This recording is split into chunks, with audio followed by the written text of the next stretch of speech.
வாகனத்தின் மீது கால் மேல் கால் போட்டு கெத்து காட்டிய இளைஞர், தட்டி தூக்கிய போலீசார்.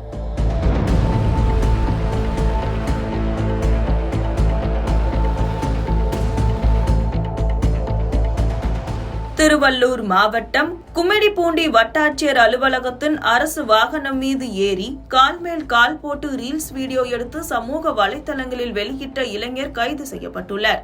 இந்த செயல் பெரும் பரபரப்பை ஏற்படுத்தியுள்ளது. விடுமுறை தினத்தில் கும்மிடிப்பூண்டி வட்டாட்சியர் அலுவலகம் மூடப்பட்டிருந்த நிலையில் அங்கு நிறுத்தப்பட்டிருந்த அரசு வாகனத்தின் மீது இளைஞர் ஒருவர் ஏறி அமர்ந்து சினிமா வசனங்களை பேசியபடி ரீல்ஸ் வீடியோ எடுத்துள்ளார். இந்த வீடியோ சமூக வலைதளங்களில் வேகமாக பரவி வைரலானது.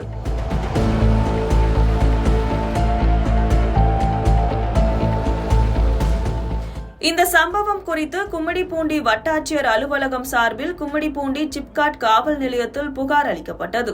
புகாரின் அடிப்படையில் வழக்கு பதிவு செய்து விசாரணை நடத்தியதில் வீடியோவில் இருந்தவர் சிந்தலக்குப்பத்தைச் சேர்ந்த தேவநாதன் என்பது தெரியவந்தது. இதையடுத்து அரசு வாகனத்தை அவமதித்த குற்றத்திற்காக தேவநாதனை காவல்துறையினர் கைது செய்தனர்.